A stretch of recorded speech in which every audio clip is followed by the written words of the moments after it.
out my name, I'll be there in a hurry. You don't have to worry, but baby, there ain't no mountain high enough. Ain't no valley low enough. Ain't no river wide enough to keep me from getting to you, baby. Olá, boa tarde. Meu nome é Renato, sou filho da Madalena, a apresentadora desse programa, e recebi o convite para estar aqui hoje, apresentando um pouco do meu trabalho como ecobrinquedista. E a ideia hoje é a gente conversar um pouquinho sobre a questão dos materiais no brincar e com relação ao que a gente pode fazer com isso. Então, quando a gente fala do brincar, vem uma imagem muito forte dentro da sociedade industrializada de que o brinquedo é aquela coisa que está na loja. Então, você vai lá, você pensa, quero ver essa criança feliz. Aí você vai numa loja, entra lá, tem aquele conjunto de brinquedos oferecidos ali, você escolhe o brinquedo dentro das suas possibilidades financeiras ou até dentro do desejo que as crianças colocam com relação a esse brinquedo, e aí você compra esse brinquedo e entrega para a criança. E aí fica sempre a pergunta, né? O que essa criança vai fazer com esse brinquedo? E por que eu estou dando esse brinquedo para essa criança? Será que isso vai trazer a felicidade dela, né? Qual é o papel desse brinquedo no desenvolvimento dessa criança? Porque quando a gente pensa em brinquedo, a gente pensa em criança, e a gente pensa que brinquedo tem tudo a ver com criança, mas por que eu estou dando esse brinquedo para ela? O que ela está fazendo com esse brinquedo? Então, quero primeiro agradecer o convite da minha mãe, a oportunidade de estar aqui. Fui pego um pouco de gaiato, né? Eu peguei um pouco do material que eu tinha disponível aqui. E quero agradecer à emissora também, a oportunidade de estar fazendo esse programa. E acho que é isso, acho que eu não tenho nada muito pronto também sobre o que vai acontecer aqui agora. Eu quero apresentar dois brinquedos que eu gosto muito. Na verdade, dois brinquedos e um jogo, né? Um jogo eu vou apresentar rapidamente, até porque se eu estou sozinho aqui não dá para jogar um jogo que é de uma pessoa só. Então, dá para apresentar quem tiver interesse em conhecer. E no final eu vou falar agora e vou falar de novo no final, que eu vou dar uma formação, uma atividade de formação aqui em Itaipava, no dia 12 de agosto. Acabou caindo no Dia dos Pais, foi a data que eu tinha disponível. Não sei se a gente vai conseguir o público que eu gostaria, devido a essa característica, né? Mas agora é só na parte da manhã, então quem tiver a oportunidade fica o convite, depois eu vou falar um pouco mais. Então, eu quero começar falando com relação a essa questão dos materiais para o brincar. Então, quando a gente pensa num bebê, e você fala assim, vou comprar um brinquedo para um bebê, acho que já tem enraizado muito forte aquela imagem daqueles brinquedinhos de plástico, de morder, e com muitas formas, coloridos, às vezes umas coisas você aperta um botão, acende uma luz e gira. Então, assim, isso é muita informação. Você pensa que o bebezinho, ele nasceu, ele tem, às vezes, dias de vida. Mesmo assim, o primeiro ano de vida da criança, né, ela mal mexe o corpo ainda, então ela está aprendendo a descobrir o próprio corpo, os próprios limites. Ela descobre que ela tem as mãos, né, ela tem os braços, ela tem os pés, descobre que ela pode ir colocando tudo isso na boca. E aos poucos ela vai descobrindo seu corpo, consegue virar, levantar a cabeça. Então, assim, no meio disso tudo, o que os objetos estão fazendo em volta dela? Os objetos estão conversando com ela o tempo todo. E ainda mais como ela ainda não percebeu que ela é parte separada, tanto da mãe quanto do universo que está em volta dela, ela é o que ela está em volta também. Isso tem um papel bem importante de como o que vai ser oferecido para ela. Muitas vezes, sei lá, parece que ficou meio convencional, né? A gente entupir a criança de objetos, como se isso fizesse sentido. E aí fica sempre a pergunta, né? O quanto que ela precisa, o quanto que um bebê precisa para estimular e potencializar esse processo de descoberta do mundo, e o quanto que é exagero, o quanto que isso atrapalha ela, né? Então, algumas sugestões é a gente começar oferecendo o que a gente tem em volta. O que a gente tem em volta é um bom começo.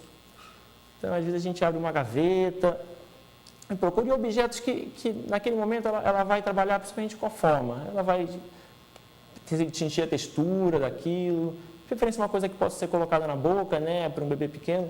Falando assim, até os 3 anos, ela tem um processo de sensorial total. Ela é praticamente tato, experimentando tudo e colocando na boca, né, e percebendo essas sensações, né, a temperatura, a textura, a forma, a cor, tamanho, peso. Isso tudo é uma descoberta que esse pouquinho, na verdade, é o que mais potencializa esse movimento de exploração.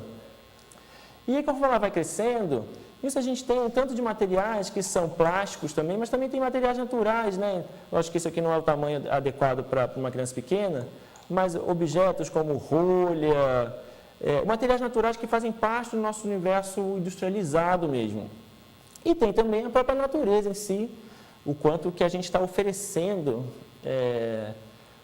a oportunidade de contato com a natureza é algo importante de ser refletido, né? Existem projetos de repensar essa infância que colocam, né, o quanto que as crianças na sociedade contemporânea elas estão emparedadas, o quanto que elas estão o tempo todo entre paredes, com chão, com tipo de piso e normalmente materiais artificiais, né? Então, qual é a oportunidade que essa criança tem de estar em contato com a grama, com a areia, com as árvores, com a água? Não só dentro de um chuveiro, né? Não só dentro daquele ambiente doméstico. Eu acho que nem sempre é tão simples também, né? Nem sempre o clima externo facilita para a gente levar uma criança pequena para fora. Nem sempre a gente tem uma área de natureza próximo de casa que dá para ter uma constância nisso. Mas a pergunta sempre é o quanto, né? O quanto que eu estou oferecendo para ela desse ambiente natural que a gente vive e o quanto que eu estou só deixando ela no meio da minha vida de adulta já, que esqueceu de muita coisa que talvez seja importante. Então, fica a pergunta, né? O quanto que a gente está oferecendo o ambiente natural, né? Que é o nosso habitat, a construção veio, mas o nosso habitat natural é a natureza. O quanto que a gente está dialogando com ela, né? O quanto que a gente está se relacionando com ela, principalmente oferecendo para as crianças nessa fase de desenvolvimento do 0 a 3, que é essencial que a criança tenha contato com a natureza. Então, assim, eu trabalho muito forte com a questão da sucata, mas essa questão vem ganhando cada vez mais espaço no meu trabalho, porque a sucata ela é muito legal, ela tem um potencial assim, de criação, de transformação, de liberdade no construir, muito grande. Mas isso também pode ser encontrado na relação com os elementos da natureza. De formas diferentes, claro, mas a massinha é um tipo de argila, né? Então, se a gente for pensar, a massinha, na verdade, é uma cópia de uma argila colorida. Então, assim, tudo bem, a massinha a gente compra fácil na loja, e a argila? Será que a minha criança já brincou com argila?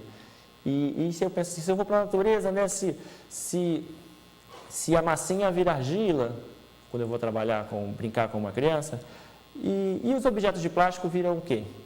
Eles viram elementos da natureza. Se andar na rua e ganhar um grau de observação da natureza que está no entorno, onde você está caminhando, passeando, às vezes aquela ida da escola, né, do caminho para a escola, do caminho para a padaria, a natureza está ali, ela tem o seu espaço, muitas vezes oferecido pelo paisagismo, né? E ela vai ganhando seu espaço também, mesmo entre o urbano, o cimento.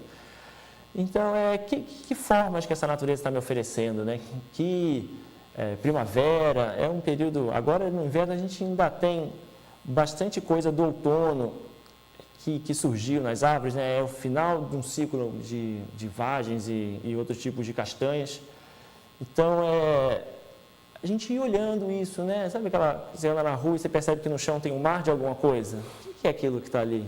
Aquilo ali é algo interessante, sim, para a gente pegar, experimentar, oferecer para a nossa criança, dentro de uma lógica, né? Do que é esse material, do quanto que ele é perigoso, mas também sair da imagem de que o plástico é o bom, seguro, e de que a natureza é perigosa, espeta, porque no plástico a gente tem uma homogeneização muito forte. Eu acho que sim, ele pode ter formas muito interessantes, né? Então, quando você pensa em uma espiral, é uma forma muito interessante para uma criança trabalhar. No caso aqui, esse aqui tem uma pontinha, né? Mas às vezes muito pouco do que a gente precisa fazer já resolve um acabamento assim tranquilamente. Então, e ao mesmo tempo, onde que está essa forma na natureza também? Então, quem já brincou bastante com árvores sabe que tem vários cipózinhos que trazem essa mesma textura, né? Esse mesmo movimento. Então, eu quero apresentar um trabalho que eu fiz parte, que é um livro, com o apoio do PROAC CMS. Ele é um livro de duas artistas plásticas, né? Uma designer e uma poetisa, que é a Kate Manhães e a Helga Weiss. E aí esse livro, esse projeto, eu fui convidado para fazer os passo a passos de brinquedos. E aí o livro ele contém 7 passo a passos de brinquedos. Qual é a câmera? Essa aqui? Dá para mostrar? Então contém 7 passo a passos de brinquedos da cultura popular. E esse aqui é um que eu quero mostrar hoje, que é o fantoche de boneco de shampoo, um fantoche feito de embalagem de shampoo. Então, ali não trocou, né? Não sei se trocou aí, em todo caso. E acho que é brincar um pouco. O que eu quero trazer como proposta de material hoje é a gente ter um primeiro contato, para quem já não tem, né? E quem já tem, na verdade, é um conjunto de ideias, com relação... O nome do livro, que eu esqueci de falar, né? Chama O Patinho Inverso. Aí quem quiser entrar em contato depois, a gente tem disponível para venda. Então, o que os materiais oferecem? Os materiais oferecem um conjunto de formas, tamanhos, e quando a gente percebe, quando a gente vai juntando material de sucata, você vai colocando assim de uma forma organizada, você vai percebendo que as texturas e as formas e os tamanhos são muito variados, as cores, e às vezes coisas, elementos do cotidiano, né? Sei lá, uma fita métrica que por acaso cortou sem querer. Ela tem potencial para virar alguma coisa. Vamos deixar ela aqui, vamos brincar com ela hoje também. Então, o convite que eu faço hoje é para a gente transformar uma embalagem, no caso, a embalagem de shampoo, mas pode ser uma embalagem de algum produto alimentício também, vai ser transformar essa embalagem aqui de ketchup, vou tirar a propaganda aqui, transformar essa embalagem de ketchup num fantoche. E aí fica um desafio. Será que a gente consegue criar um personagem que não é um personagem que eu já conheço? Porque é muito comum a gente vou criar um personagem, tá, vou fazer o lobo mau. Mas será que eu já não tenho uma imagem desse lobo mau que eu vou construir? Será que eu já não tenho algumas referências que eu quero que ele tenha assim, que ele seja assado? Isso é muito interessante, sim, também. A gente pode utilizar para elaborar personagens de um livro, de uma história, né? E sim fazer releituras desse personagem, mas a gente pode também criar um personagem que a gente ainda não conhece. E isso é um desafio, talvez muito difícil para algumas pessoas, que quando eu coloco que eu vou construir um personagem que eu ainda não conheço, a relação com os materiais vai me dizer muito sobre quem vai ser esse personagem. E aí os elementos internos da pessoa que está construindo, né, que está fazendo esse processo de criação, eles também vêm à tona de uma forma muito mais interessante, porque eu tenho maior liberdade para criar e mudar a minha criação durante o próprio processo. Então, eu imagino uma coisa quando eu vou começar, e aí, na relação com os materiais, eu consigo ir trazendo outros elementos à tona, que talvez não tivessem na minha elaboração inicial. Então, basicamente, a gente vai precisar de um estilete para fazer um corte inicial, uma tesoura para continuar, um furador de papel, ou qualquer outro tipo de furador, aquele duplo dá para usar de algumas formas também, papel contact, cola,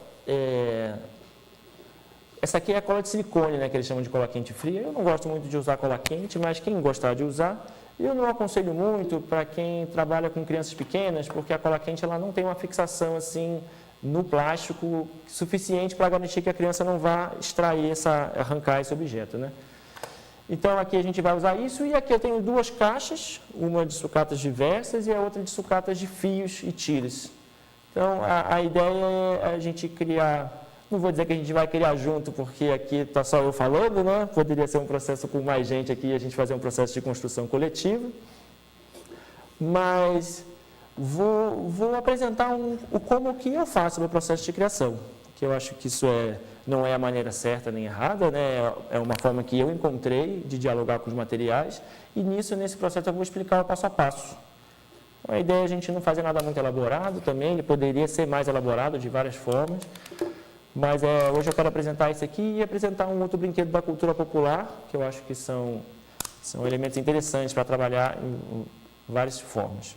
Então, a gente vai primeiro, a partir da embalagem, a gente vai escolher, a gente vai fazer uma divisão na embalagem, que pode ser no meio, para cima ou para baixo.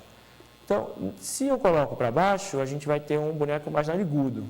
Se eu coloco para cima, ele vai ser mais beiçudo. Vocês já vão entender. Então, eu vou cortar no meio aqui. Vou fazer uma medida. Vou fazer o primeiro corte com estilete. Essa embalagem ela é bem mais grossa do que uma embalagem normal de shampoo. Então, o ideal é a gente fazer só o primeiro corte com o estilete e depois continuar com a tesoura. Eu vou ver, essa embalagem é bem grossa, não sei se eu vou conseguir fazer aqui o que eu estou querendo.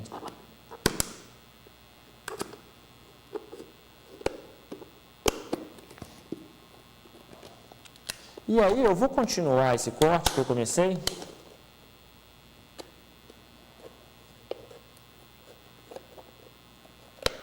Até eu deixar um lado. Então, a gente tem aqui o corte, ó. Não sei se a câmera dá para mostrar, ó. Ele está com um lado só articulado. E aí eu vou finalizar essa dobra e vou apertar. Então, começou a nascer aqui o meu personagem. E a gente vai pensando, no caso aqui eu escolhi essa embalagem, mas a gente teria muitas outras formas de embalagem, e a forma que a embalagem me traz, ela é um elemento determinante também. Como que eu vou trabalhar com isso? Então, a gente tem uma tampa que pode sair ou pode ficar. Eu vou pensar sem a tampa, a princípio. Ficar sempre de olho com relação ao acabamento da parte plástica. Então, se eu tenho essa parte plástica aqui, eu vou tirar ela. Se tem dentilhado, né? Às vezes fica um serrilhado do plástico, já não é um acabamento tão interessante. No caso, a tesoura que você está usando, ela é determinante também para você conseguir um bom acabamento. Esse plástico aqui ele é bem mais grosso do que eu estou acostumado, então fica um pouco mais difícil. Então, talvez começar com uma embalagem mais simples, uma embalagem de shampoo normal.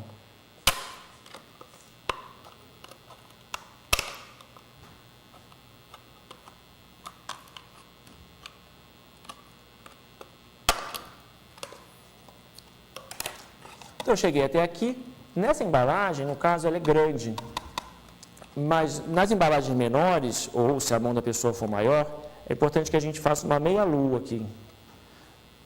Vou pegar uma caneta permanente aqui, acho que ajuda a gente a marcar.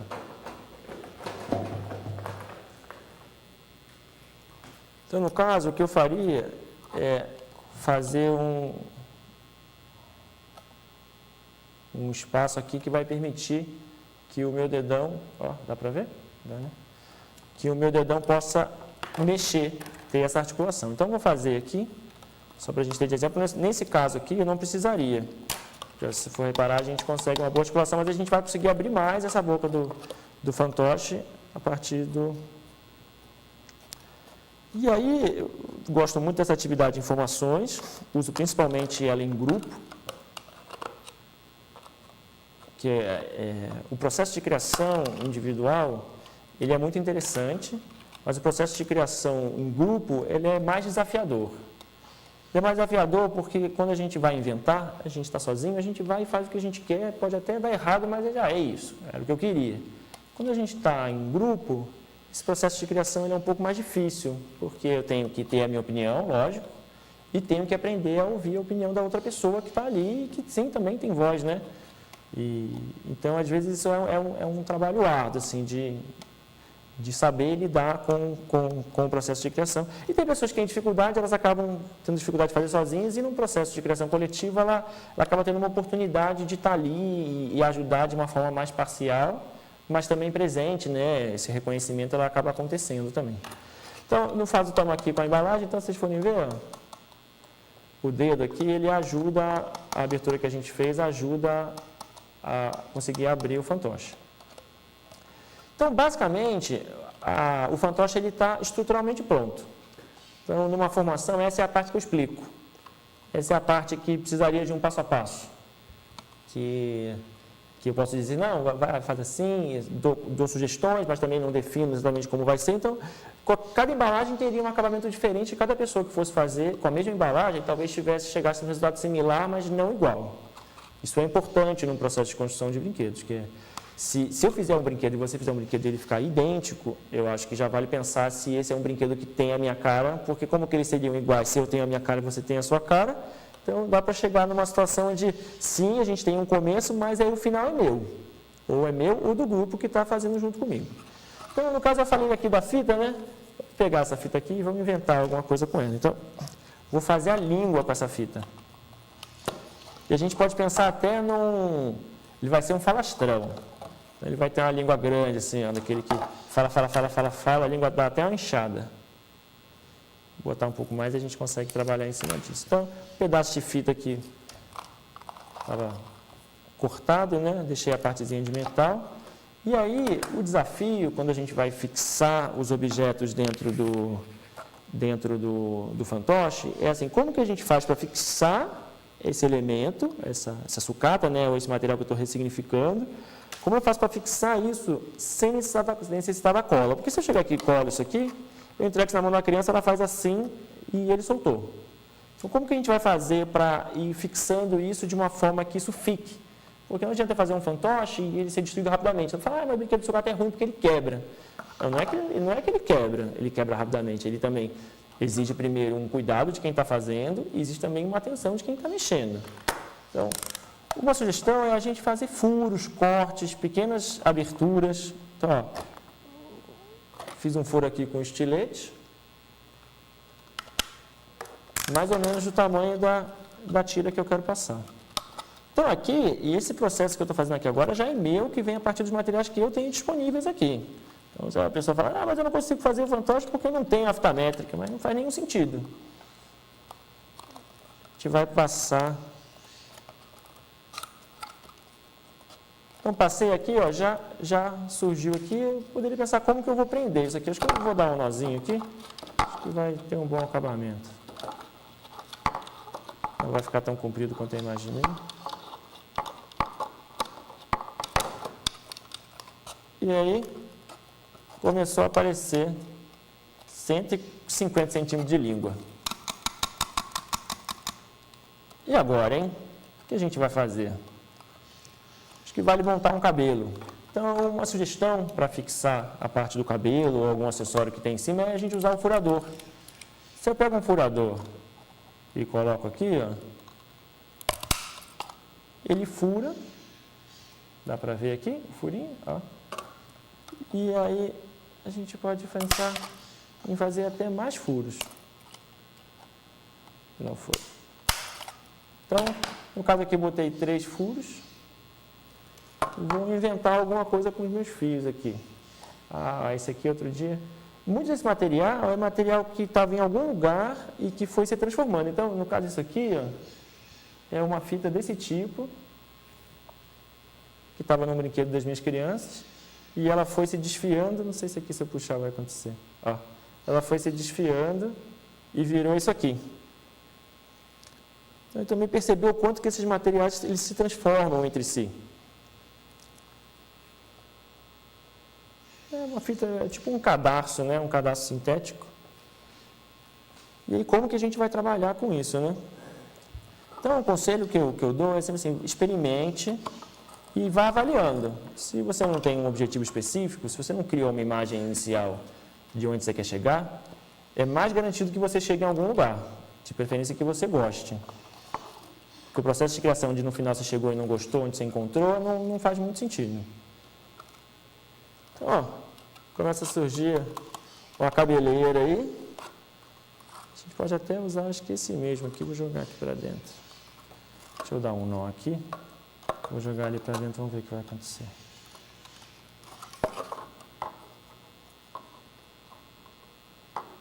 Consegue botar a câmera da mão aqui?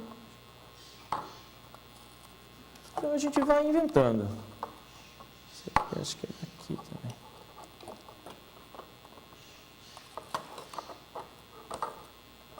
Botei um pouco lá, botei um pouco aqui, dei um nó, vou passar esse excedente no meio. Então, assim, estou fazendo uma grande brincadeira aqui.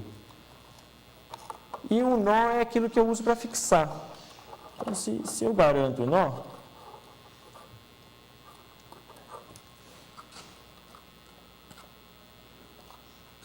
tá, acho que está bom esse descabelado aqui. E aí, o que você acha que isso aqui parece? É um câmera que ele não quis dar a opinião dele. Hã? Deixa eu ver. Não, podia até tentar, né? Eu acho que tem que dar uma poda nessa cabeleira aqui. Vou dar uma poda aqui, vamos ver se a gente chega. Sempre bom dar aula prada no cinegrafista. Vou aproveitar e vou cortar esse topete aqui. E aquela história, estou fazendo, não gostei, pode voltar, né? Não tem problema. Então, isso que é interessante quando a gente não trabalha com a cola, a gente tem maior liberdade para essa criação mais livre mesmo, né? A cola, ela dá uma rigidez também para aquilo que a gente está fazendo. Deixa eu ver como é que é o meu exemplo aqui. É brincadeira, brincadeira. Vamos ver o que a gente pode pegar aqui de interessante. E aí, fica nessa brincadeira do que encaixa, né? O que encaixa onde? Às vezes a gente descobre que umas coisas inesperadas encaixam. Ó. Não sei se eu gostei, não.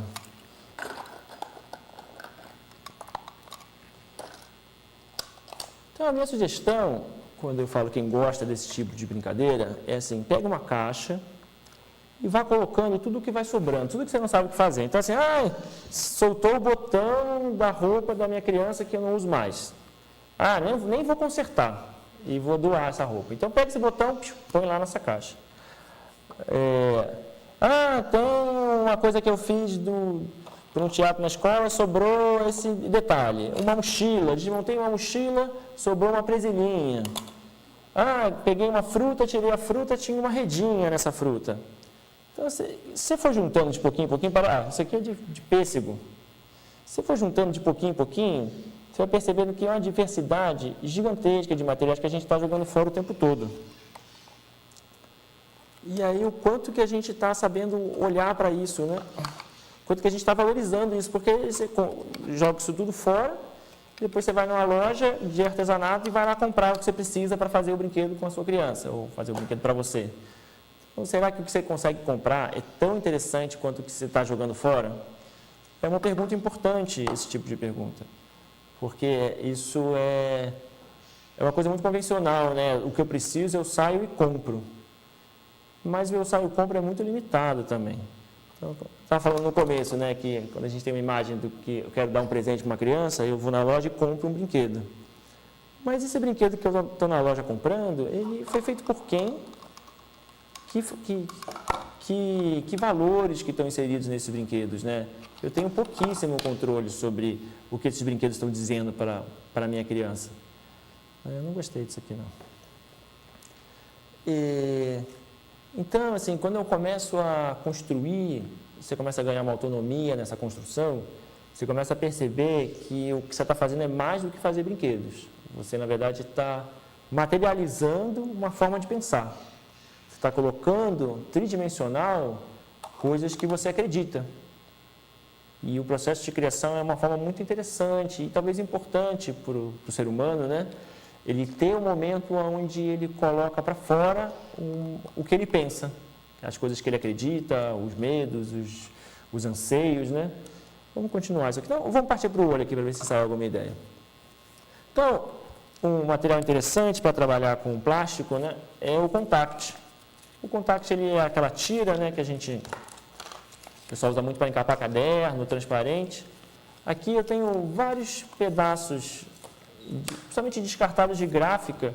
Então, surge algumas que a gente nunca vi para vender isso aqui. Ele furadinho, as cores são muitas, né? Então, eu vou começar com alguma coisa simples. Então, vou cortar um quadrado, o tamanho que eu preciso.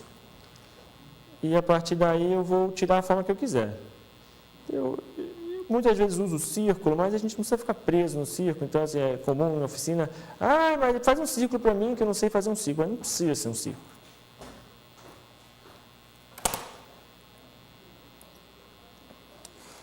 E aí, esse material é adesivo, né? Então, a partir daí, você...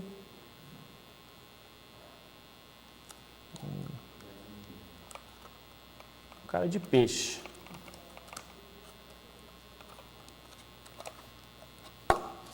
Gostei.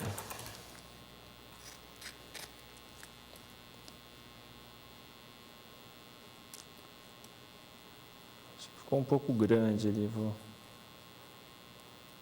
E assim, é um processo de experimentação, né? Então, quando eu falo que é um processo de criação, é um processo a gente não precisa saber onde a gente vai chegar.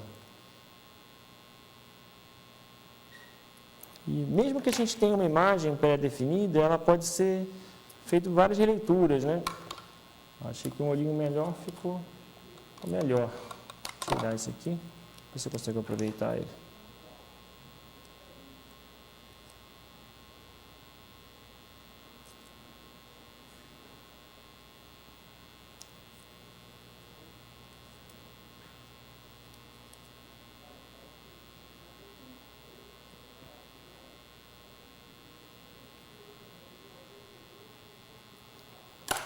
Vamos lá. Acho que saindo de uma premissa de que seja o que for que eu fizer está certo, acho que o mais importante, o que define se o brinquedo ele é um bom brinquedo ou não, é se ele está seguro. Então, se ele não tem nenhuma farpa, se eu olhei, você pode passar o dedo nele todo e ele não machuca. Então, já tem uma premissa de 90% de que o brinquedo está um bom brinquedo. Vamos ver aqui o que mais. Vou tirar os olhinhos brilhantes.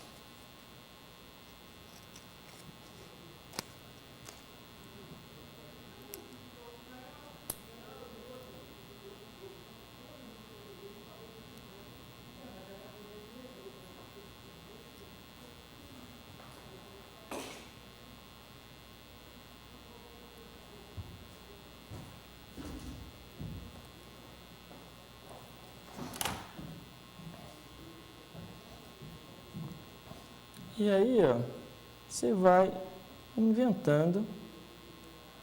Às vezes é um pouco mais fácil a gente usar uma caneta, mas a caneta não tem o mesmo acabamento. A caneta, ela com o processo de atrito, né, ela facilmente ela solta. Então, eu praticamente evito deixar, nos cursos que eu faço, o pessoal usar caneta, principalmente se o brinquedo for destinado a crianças pequenas, que ainda botam na boca, né? Então, é legal, acho, evitar a caneta permanente, que seria a caneta que risca nesse tipo de material. Vamos lá. Acho que de contact agora está bom. Estou só fazendo uma experimentação em cima dos materiais para mostrar algumas referências, né? E já deu para dar uma carinha para ele já. E aí ele pode ter até um encolhe-língua aqui. Vou inventar em cima ali. Ficou um pouco apertado ali. E aí a gente pode ir vendo dentro, eu acho que tem cara de uns dentinhos isso aqui também. Botou alguma coisa. Uns dentinhos aqui.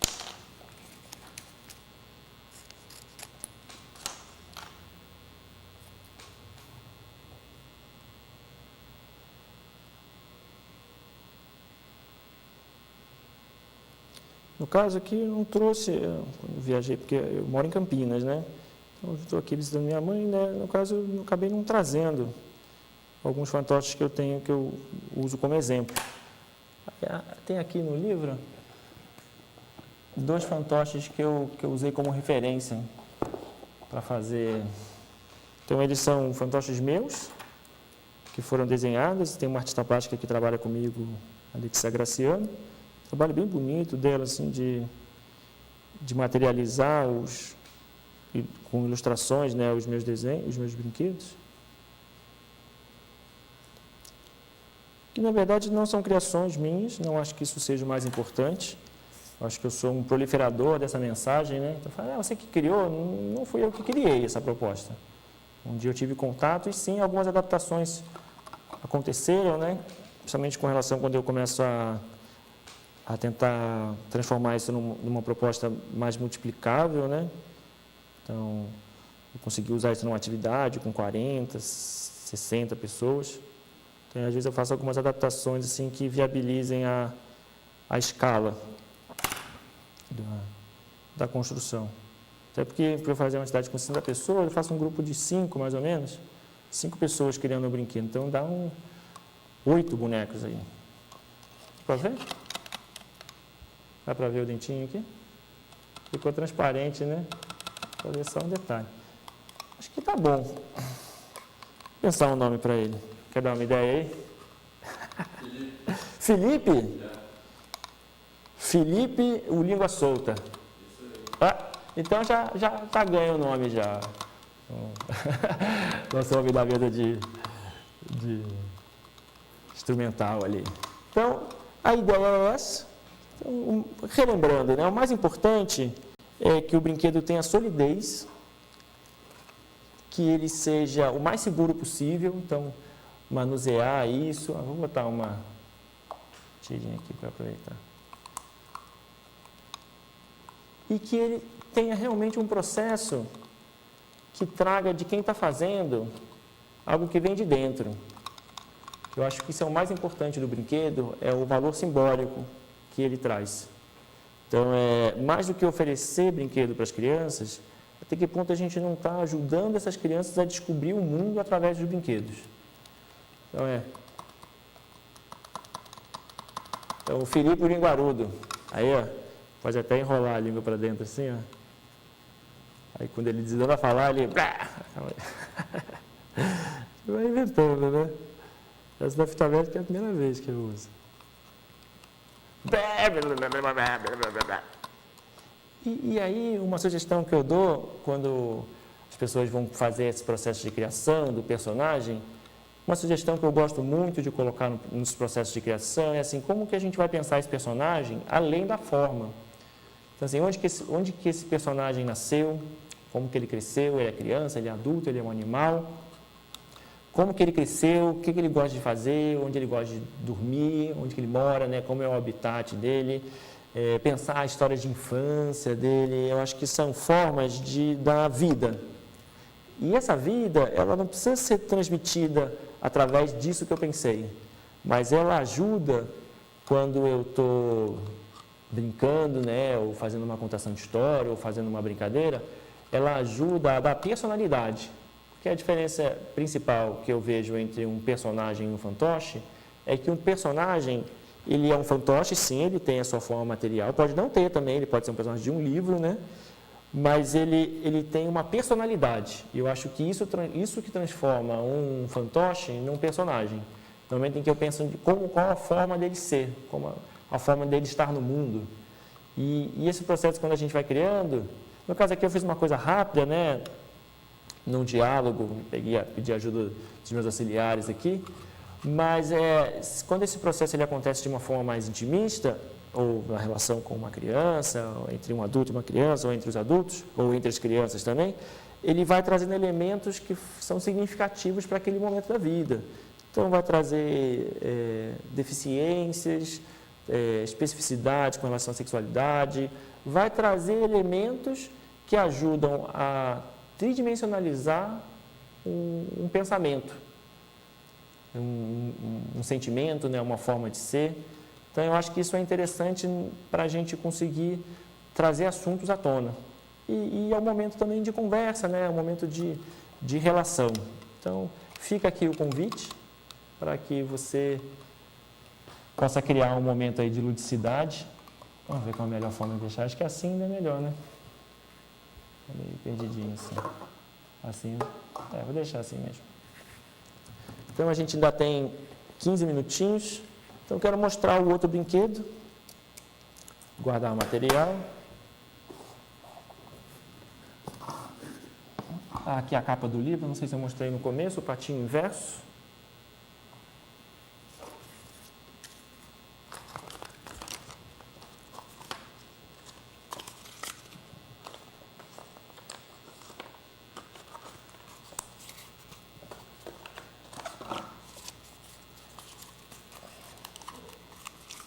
Vamos guardar isso aqui tudo. Tá bom? Então, vamos lá. Outra ideia agora, deixa eu ver isso aqui.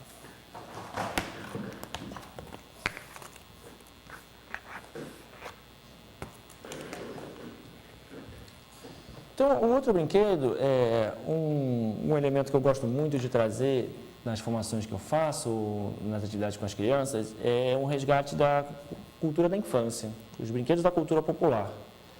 E aí fica a pergunta, né? Qual a importância desses brinquedos da cultura popular com relação ao brincar. E aí, quando a gente pensa num brinquedo que está na loja, normalmente esse brinquedo está vinculado a alguma imagem comercial, bem comum, né? Mesmo quando é um brinquedo da cultura popular, normalmente ele está vinculado a algum desenho animado. E aí, existem vários questionamentos com relação a essa intensidade da televisão com as crianças e esse bombardeio de informação midiática para as crianças, essa questão do consumo, né? Então, não quero entrar muito nessa discussão nesse momento, mas deixo até a indicação de um vídeo que existe que chama Criança Alma do Negócio, feito pelo Instituto Alana, Maria Farinha Filmes, a produtora, né? Trazem uma reflexão de que os brinquedos eles são mais do que um objeto. Eles acabam ficando ligados ao objeto em si. Então, a conquista do objeto, né? Então, eu convenço a pessoa ou ganho de alguém para eu ter aquele objeto. E muitas vezes o que eu preciso não é o objeto, né? O mais importante do brinquedo, ele é que movimento que esse brinquedo gera a partir da sua existência ou da sua própria construção. Então, os brinquedos da cultura popular, eles fazem parte de um universo que permeia o imaginário da infância desde sempre. Então, não é a infância contemporânea, não é a infância anterior e são brinquedos que não se sabe nem de onde surgiram, a maior parte deles. Muitas vezes eles surgiram em diferentes contextos culturais. Então, quando a gente fala de um peão, ele traz forte a imagem do indígena, mas existem também relatos de existência de peões em outras culturas também. Talvez tenha existido diálogo entre elas, talvez não. Talvez eles sejam parte do imaginário da infância como um todo. Então, que eles trazem movimentos que são primordiais, que é o giro, o salto, a coordenação, ordem, relação de grupo, principalmente com relação às músicas da cultura da infância, é magnífico. Deixo a indicação de um projeto que eu gosto muito, assim, e no momento que eu tive contato com eles, com esse projeto, eu trouxe essa cultura da infância de uma forma mais presente no meu trabalho de formação de educadores. Foi o projeto que chama-se Casa das Cinco Pedrinhas, onde são duas etnomusicólogas, que é a Lídia Ortélio e a Lucilene Silva, e o Adelcim, que é um pesquisador dos brinquedos, mais objeto, né? Eles têm alguns livros e CDs, vale a pena conhecer esse material. Então, se vocês botarem Casa das Cinco Pedrinhas, eu outro dia entrei no site e não consegui, na verdade não sei o que aconteceu, mas se procurar a Lídia Ortélio, ela tem um CD que eu gosto muito, que é o Abre a Roda Tindolelê. Acho que é a primeira ou a segunda publicação dela. E a Lucilene Silva tem um livro, que tem as partituras dessas músicas da cultura da infância, que chama Eu Vi as Três Meninas. Então, eu gosto muito do trabalho delas, porque elas trazem a cultura da infância como um registro cultural, que evita, talvez, uma infantilização e uma comercialização disso como objeto, como um produto. Cultura da infância não é produto, cultura da infância ela é cultura e ela está viva dentro das crianças. E se ela não está viva, ela deveria estar. Então, a gente tem um papel também como adulto de ser um propagador dessa cultura da infância, que é a cultura da nossa infância também. Então, a cultura da infância não é uma coisa genérica, né? Então, assim, a cultura onde eu cresci é a minha cultura da infância. Então, até que ponto eu estou ensinando as crianças que eu tenho contato, ao meu filho, à minha filha, aos primos, aos vizinhos, aos irmãos, às crianças da escola onde eu trabalho, até que ponto eu estou resgatando essa minha cultura da infância. Então, a Lídia Ortélio dava uma sugestão que eu gosto bastante, que é você fazer um caderno onde você vai colocando lá o registro de todas as brincadeiras que você lembra. E aí, aos pouquinhos, você vai conseguindo trazer à tona na sua memória, né? E principalmente a memória corporal, trazer à tona essa mensagem, essa linguagem, né? essa vivacidade que tem no brincar. Então, a gente tem pouco tempo agora para acabar. Quero ver se eu consigo terminar o peão, a gente vai conversando no meio disso. Então, o que eu vou precisar? Vou precisar de um giz, que facilita um pouco, uma folha de revista, uma folha dupla. Então, ela estava lá na revista, né? Eu tirei a folha do meio, eu tenho aqui uma folha dupla, e um pouco de cola e um palito. Basicamente, eu descobri que você pode comprar você pode ser um palito que você já usou, que eu acho que é um bom destino, né? Comer um churrasquinho, um picolé que tem um palito assim, algodão doce, tem aqueles palitos grandes, aí você tira um pedaço mais ou menos uns 10 centímetros. Ó. E basicamente o que a gente precisa é isso. Então o que eu vou fazer? Com a minha folha de papel, eu vou fazer um rolo enrolando no giz de cera. Troca a vez aqui então. Eu vou enrolar no giz de cera e vou tentar fazer o canudo mais comprido que eu conseguir. Toma cuidado para não ficar muito apertado. O mais importante não é exatamente a espessura que ele vai ficar, mas dele ter a mesma dimensão aqui e aqui. Então, se eu conseguir fazer ele não ficar um cone, já fiz 90%. Então, posso tentar soprar esse giz que está dentro, eu posso colar antes disso, né? Então, eu vou tirar, consegui tirar o meu giz. Então, você vai desenrolando um pouquinho assim e vai desenrolando. Deixa eu pegar uma tampa aqui. Você pode botar uma tampinha aqui, põe um pouco de cola.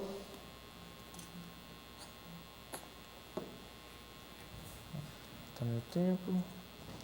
Então, ó, a cola branca a gente vai trabalhar sempre com uma película bem fininha da cola. Ó. Chegou aqui, se eu trabalho com uma película bem fininha, ela já colou. Então, está aqui o meu canudo. Sempre aconselho fazer mais fazer uns 2, 3 assim para você ir testando, para chegar no acabamento que você concorde que esteja bom. E aí isso aqui está resolvido, né? Então, amassei aqui. E a cola? Quer se livrar da cola na mão, tem um formato clássico, né? Passa na mão assim que ela vira uma bolinha. Essa é até uma meleca. O truque está rindo aqui. Então, ó, amassei meu canudo de papel. Vou passar uma cola nessa pontinha aqui. Então, o que a gente vai fazer? Se a gente colasse aqui embaixo, ele não gira. Se eu colar no meio, ele vai ficar muito alto embaixo. Então, a imagem do peão é aquele peão que tem um pininho embaixo e um pino maior em cima que eu vou usar para girar. Então, a gente vai deixar mais ou menos um dedo de espaço. Não sei se... Acostumado com essas câmeras, não sei o que está mostrando. Então, eu coloquei aqui e vou girar desde o comecinho. Esse começo, ele é importante. Se eu não deixar secar essa parte... ele vai soltar. Depois eu vou terminar, ele vai fazer, e vai sair, vai ficar sem palito. Então, ó, terminei de colar aqui. Você vai passando a cola. Eu não aconselho passar até o final porque ele vai envergando. Então, passa uma película bem fininha, deixa secar um pouco mais. Eu vou acelerar aqui só porque a gente tem pouco tempo, mas deixar ficar um pouco mais, assim. Deixar até você sentir mesmo que colou. Mas como eu já estou acostumado eu consigo adiantar um pouco esse processo. Então, e enrolando com uma certa resistência, né, botando uma força, mantendo ele bem retinho, e aqui a gente vai desenvergando. Ele vai entortar um pouquinho e você desentorta.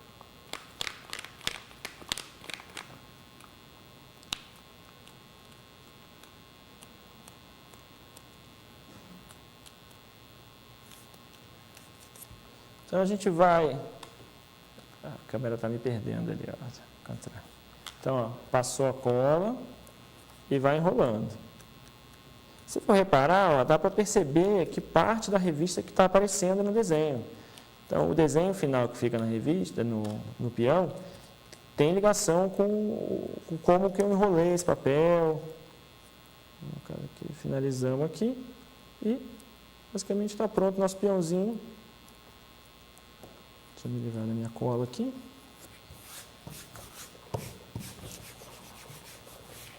Então, mostra aqui o peãozinho.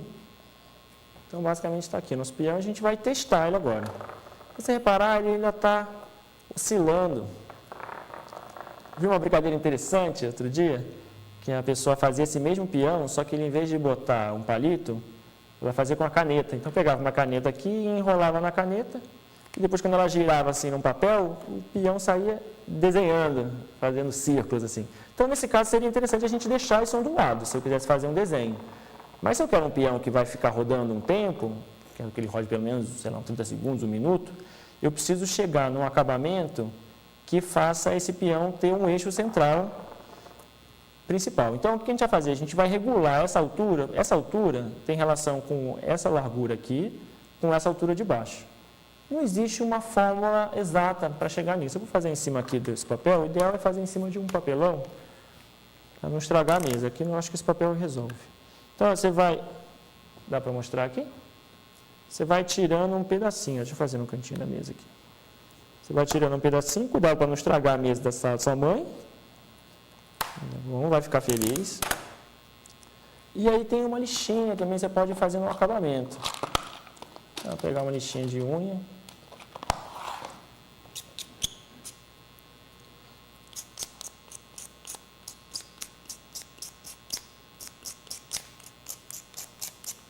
Não aconselho ficar deixando pontudo embaixo, mas é uma possibilidade também para quem gosta de desafios mais complexos.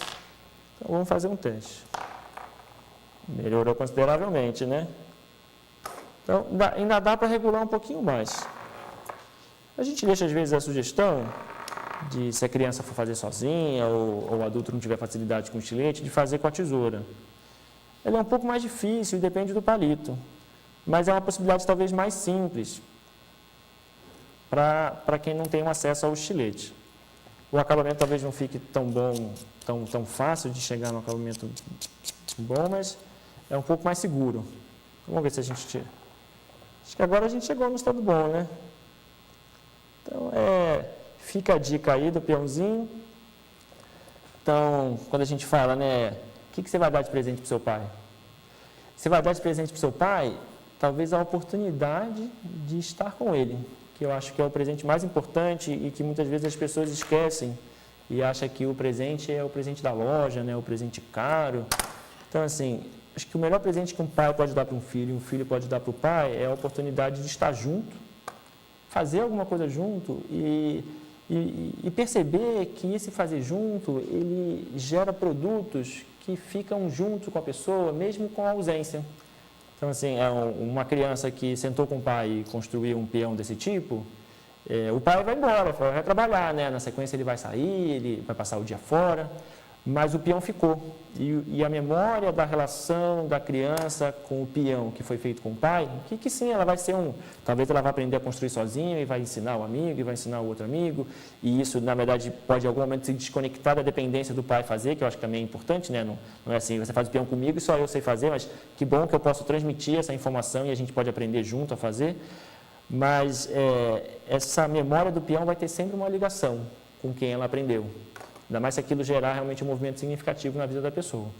Então, eu acho que fica uma dica também, principalmente dos pais de crianças pequenas, né?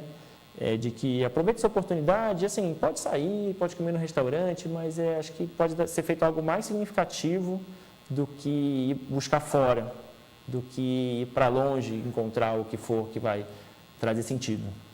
Então, a gente tem, acho que, 2 minutos, né? Quero agradecer a oportunidade de ter feito, espero que vocês tenham gostado dessa brincadeira de hoje. No caso, a gente não conseguiu falar do Pega-Rato, acho que agora não vai dar tempo, mas está lá no blog, então, não sei se a gente consegue digitar embaixo da tela. Não? Então, eu vou deixar a indicação de um blog que chama Renato M. Barbosa. Renato, eu não tenho um papel branco, né? Um papel branco eu resolvi também. Na mesa aqui acho que vai ficar muita informação. Então, Renato M de Maria, Barbosa com Z. Então, se você botar Renato M Barbosa, o ecobrinquedista, vai aparecer lá, tem um blog, dentro desse blog tem um portfólio, tem a divulgação da atividade que eu vou fazer no dia 12. Então, quem quiser levar o pai para essa oportunidade também, é um domingão do Dia dos Pais, né? Quem não tiver nenhum compromisso, fica convidado para a atividade.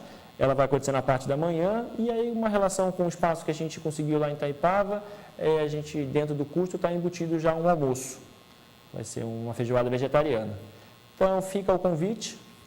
Então, lá no blog tem essa indicação da atividade, que vai ser no sítio do Rumo, lá em Itaipava, no dia 12, na parte da manhã. E eu acho que é isso. E quero agradecer a minha mãe, a Madalena, abrir esse espaço. Ela me convidou para vir na sexta-feira também, não sei o que eu vou fazer ainda, mas até lá eu vou pensar alguma coisa. E quero agradecer a equipe aqui de apoio. E é isso, espero que vocês consigam fazer. E quem quiser me mandar, gostou, mandar alguma notícia, o meu blog é renatombarbosa@gmail.com. Tem lá no blog também falando. Então, eu sempre gosto de receber um e-mail de quem gostou, quem não conseguir encontrar a divulgação do curso, renatombarbosa@gmail.com. Acho que é isso, né? Não sei quanto tempo a gente tem ainda, mas o meu ali estourou. Gratidão. Now if you need me no matter how far. Don't worry, baby, just call out my name. I'll be there in a hurry. You don't have to worry. But baby, there ain't no mountain high enough. Ain't no valley low enough. Too low. Ain't no river wide enough to keep me from getting to you, baby. Remember the day I set you free. I told you you can